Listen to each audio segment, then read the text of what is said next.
Even though the NBA Summer League is still going on and the 2024-2025 NBA season has yet to start, many people are already speculating on who will go where in the 2025 NBA draft, as Bleacher Report had a latest mock draft come out for 2025, of course, headlined by Cooper Flagg, who is kind of the unanimous number one pick right now at the moment, even though he hasn't played in college yet. It's just the raw potential that he shows as a player has him going number one at the moment. But there is a chance for the Oklahoma City Thunder to somehow come away with Cooper Flagg, even though they won't be a lottery team with their own pick. But there is a way through trades and some other picks that we have, since we have the potential for 4 first-round draft picks in this upcoming draft, for the Oklahoma City Thunder to actually go out and get Cooper Flagg. And we'll break down some of the other players that Bleacher Report has us taking in the 2025 NBA draft. If we were to keep all our picks in a perfect world where no one makes any trades, we'll break down the prospects that we have. And also, I'll break down on the possibility and situations where we could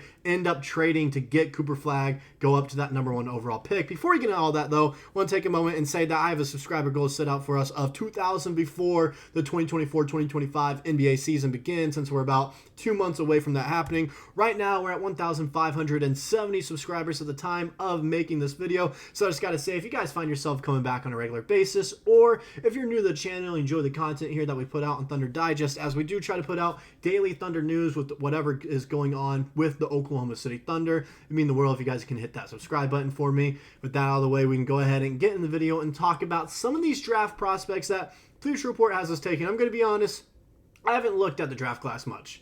All right, I haven't even really looked at Cooper Flagg just because we're a year out from this draft.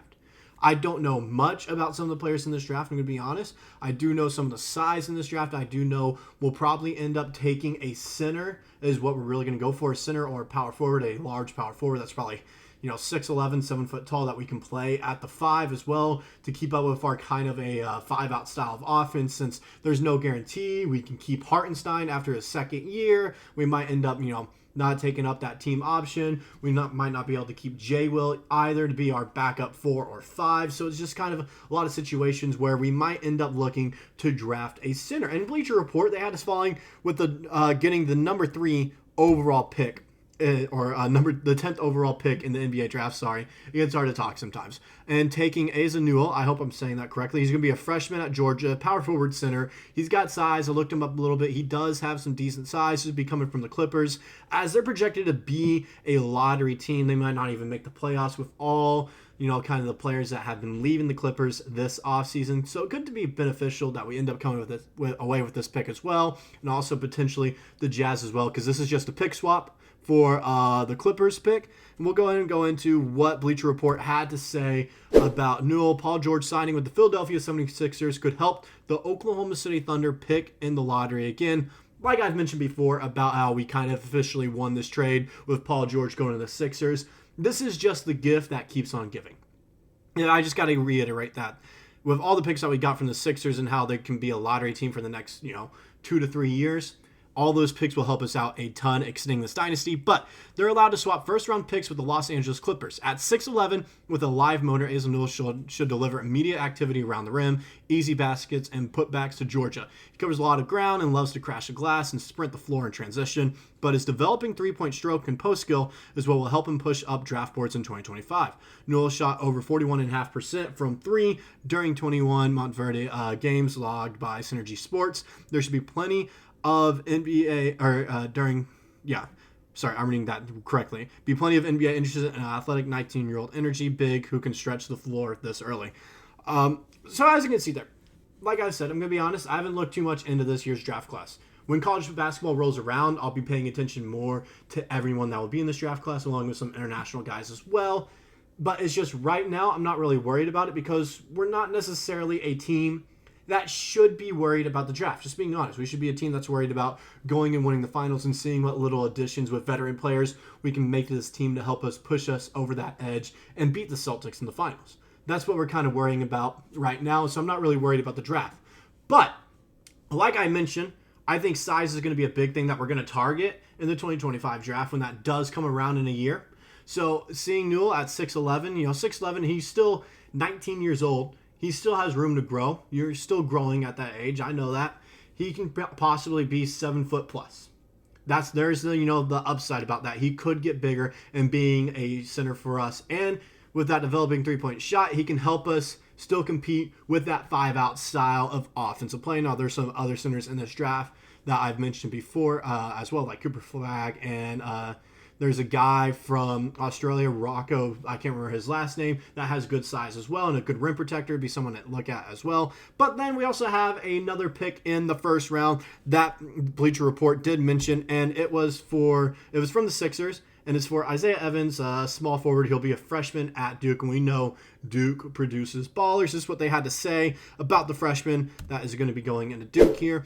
Long-term potential is easy to detect with Isaiah Evans, his 6'6" size and shot-making ability. However, it's difficult to feel confident in his short-term outlook. Duke added some older transfers, and he'll have to combat the arrival of Cooper Flagg and a stronger, more polished freshman, Colin Knoepel. But I hope I'm saying that right as well.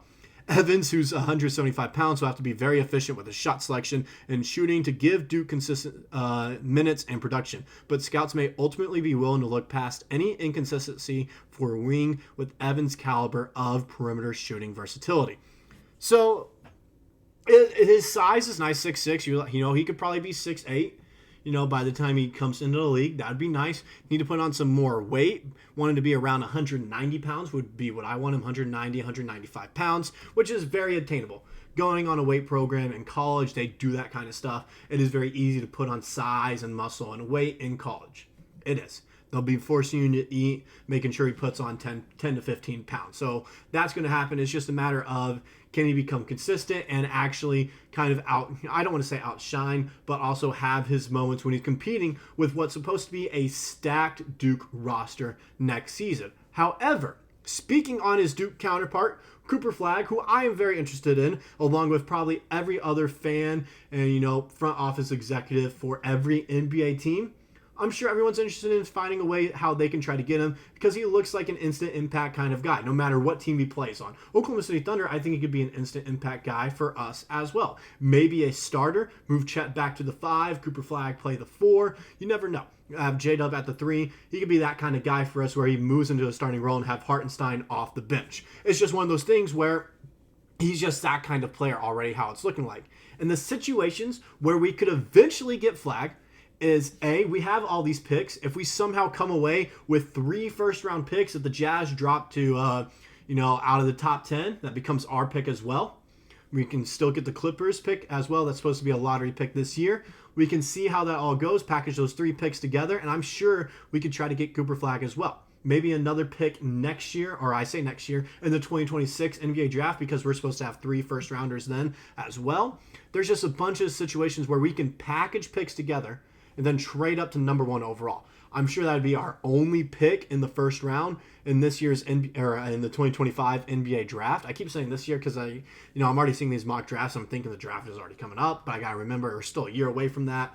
But there is potential for the Thunder to somehow go get Cooper Flagg, and I'd be all for it. I would not be mad if Sam Presti traded a good amount of our picks away to go up and get Cooper Flagg and add him on this team because he's looking to extend this dynasty. Having him on a rookie contract when we possibly losing Hartenstein and maybe even J. Will the next year would be a big bonus for us because then we can give him 3 years on that rookie contract.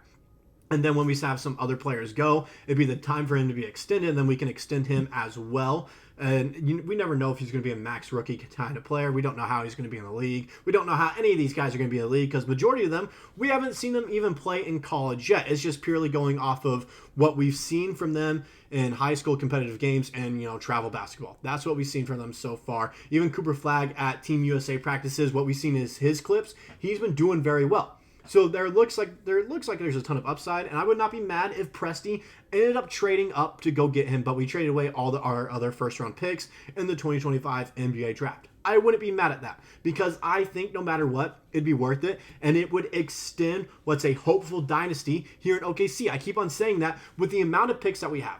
We have a ton of flexibility. We're the most valuable team to trade with right now in the NBA because the amount of draft picks. If you want more draft picks, more often than not, you're going to have to go through us to get them. It's just kind of how it's looking right now. And if we want the number 1 overall pick, I'm sure there are teams that would rather take more first-round picks, such as 2 more in the 2025 NBA draft. That's supposed to be stacked as well, 2 to 3 more. instead of just settling on, okay, we'll just take this one guy instead. I'm sure there are multiple ways that we can go get him, but it would take trading away all of our first round picks in the 2025 NBA draft, especially if we end up coming away with 3 or 4. If that's the case, we come away with 3 if the Jazz drop to, below the top 10, I think there's potential where we trade them all and go get Cooper Flagg. I would not be surprised if that happens later on, in a year. I would not be surprised if somehow we end up with the number 1 overall pick, not because we're going to be bad, because we're supposed to be a really good team. We're supposed to win the championship next year, but because of the amount of picks we've built up. It would not surprise me if we got Cooper Flagg. But I'm also interested in what you guys personally think, if we should target Cooper Flagg or just kind of hoard these picks that we have right now and then use them so we can keep on, make our team fresh, fill around our top 3 guys, and dub Chet and SGA with role players when they have these max contracts. That way we can build a team around them and not have to worry about going into the second apron tax. Let me down in the comment section below what you guys personally think. Trade up for Flagg or just kind of settle with the picks we have right now. And I'll see you guys in the next video.